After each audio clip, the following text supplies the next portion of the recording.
Salut, je m'appelle Lionel, j'aide les kitesurfers et wingfoilers à se préparer physiquement pour rider plus longtemps, progresser plus vite et éviter les blessures autant que possible. Aujourd'hui, je t'ai préparé une vidéo sur les 5 exercices les plus efficaces et les plus importants pour le kitesurf big air. Alors pourquoi pour le kitesurf big air? Parce que ce sport est particulièrement exigeant pour ton corps. Comme tu veux te satelliser à plusieurs dizaines de mètres de haut, ton corps va être confronté, va subir des forces vraiment très importantes, que ce soit au niveau des jambes, au niveau du dos. Pour t'assurer que ton corps résiste, c'est important de le préparer physiquement. Il se pourrait aussi que de temps en temps, tes réceptions ne soient pas aussi smooth que tu aimerais.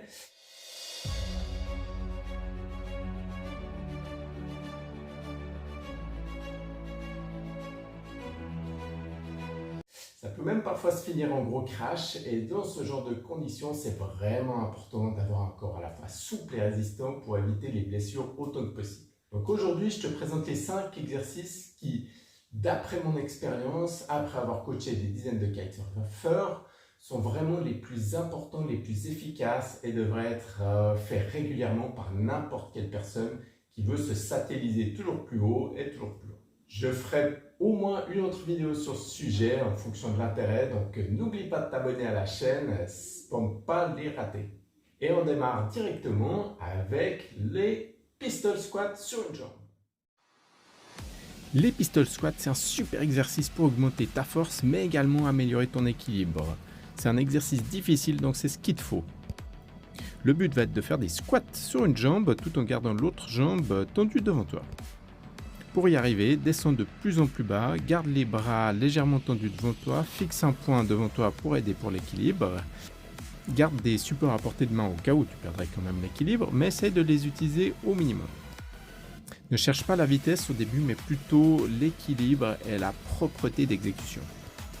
Le but est bien évidemment d'entraîner les deux jambes, et comme tu peux le voir, il y en aura sûrement une qui ira mieux que l'autre, c'est normal. Si tu fais cet exercice régulièrement, tu vas rapidement réussir à faire 10 pistol squats sur chaque jambe. Il sera alors temps de rendre les choses un peu plus compliquées, et pour ça tu vas tenir des poids entre tes mains comme un kettlebell, un haltère ou même un sac rempli de bouteilles d'eau. Si ça reste trop simple, tu peux aussi te mettre sur un support instable comme un coussin. Et là, ça va vraiment devenir intéressant. On enchaîne avec les knees to elbow.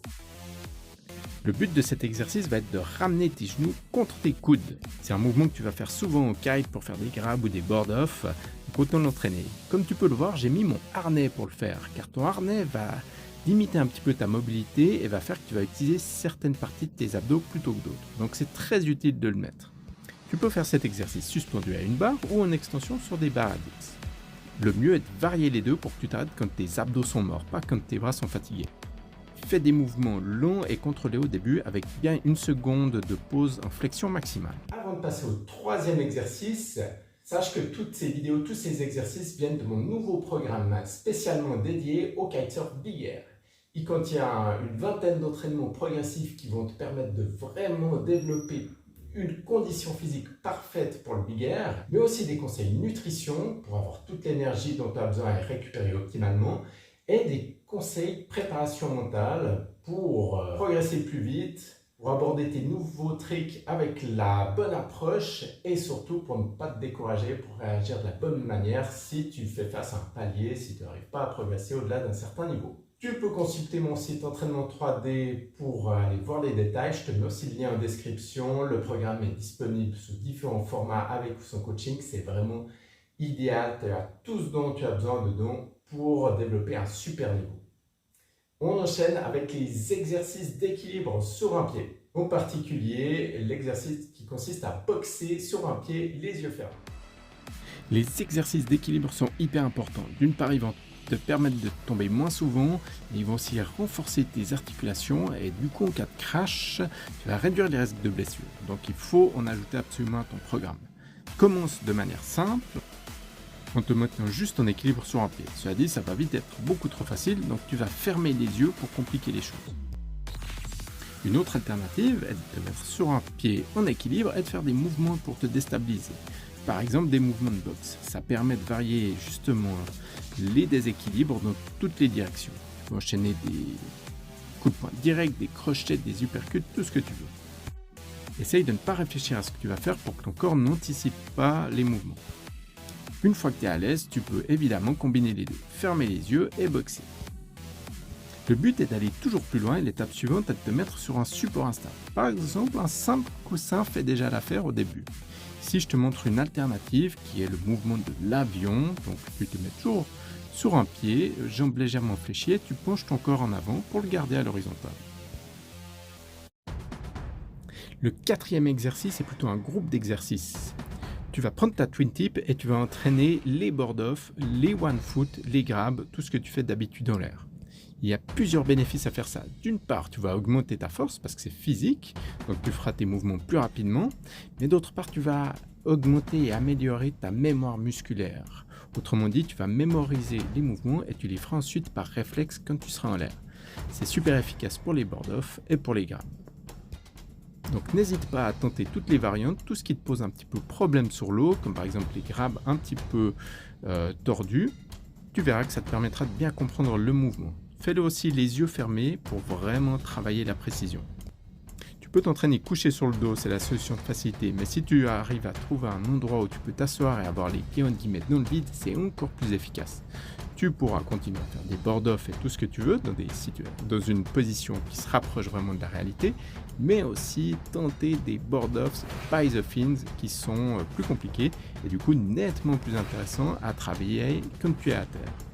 Comme ça, une fois sur le haut, tu pourras te concentrer sur le contrôle de ton kite. On termine avec un des exercices les plus importants pour avoir un dos en béton et pour pouvoir vraiment améliorer ton pop, c'est le deadlift. Le deadlift. Pour cet exercice, tu vas prendre un poids comme un kettlebell ou des haltères. Tu vas écarter les pieds à peu près largeur d'épaule, les tourner un petit peu vers l'extérieur et ensuite tu vas descendre et remonter en te penchant en avant et en reculant les fesses. Le plus important est de garder le dos et surtout la partie lombaire droite, la nuque également. Il ne faut surtout pas te pencher en avant avec le haut du dos. Une autre erreur fréquente est de faire plutôt un squat et de fléchir beaucoup les jambes et ensuite de les retendre. Focalise-toi donc sur le mouvement du dos, vas-y lentement avec très peu de poids au début et augmente progressivement.